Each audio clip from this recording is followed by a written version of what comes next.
আমার তো নিজস্ব কিছু বলার নেই, যা বলার তা আমাদের উপদেষ্টা মহোদয় বলেছেন। আলোচনা আন্তরিকতাভাবে হয়েছে, ফলপ্রসূ হয়েছে। কমিটি প্রধান হিসেবে আমার এটা প্রথম সভা।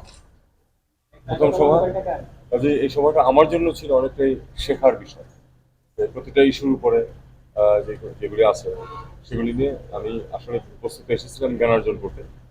এবং এই লার্মা এবং একরাজ সাহেব আছেন, তাদের সাথে যারা ছিলেন তারা সবাই আছেন, ট্রান্সপোর্টের তিনিও আছেন। আমরা বিষয় আলোচনা করেছি অনেকগুলি বিষয়ে। একটি বিষয়ে আমি সবসময় বলে থাকি, সেটা হলো যে সমস্যা সমাধানের প্রথম পদক্ষেপ হচ্ছে সমস্যা যে আছে সেটাকে স্বীকার করা। আমরা মনে করি যে আসলে চুক্তি বাস্তবায়নে কিছু সমস্যা রয়ে গেছে, সেই সমস্যাগুলো আমরা সমাধানের চেষ্টা করছি এবং আজকে আলোচনা অত্যন্ত আন্তরিক এবং সৌহার্দ্যপূর্ণ পরিবেশে হয়েছে।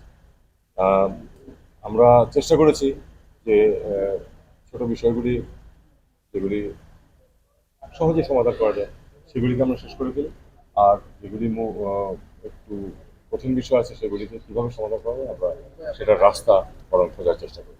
এটাই ছিল আমাদের আজকে আলোচনা মূল বিষয়।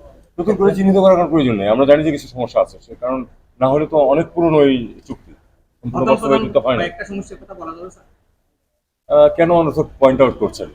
আপনারাও জানেন আমরা জানি যে কিছু প্রবলেম আছে, আমরা সেগুলি সমাধানের চেষ্টা করছি এবং চেষ্টা করছি যেন সবাই মিলে একসাথে এমনভাবে করি যাতে কোনো কন্ট্রোভার্সি নতুন করে আবার সৃষ্টি না।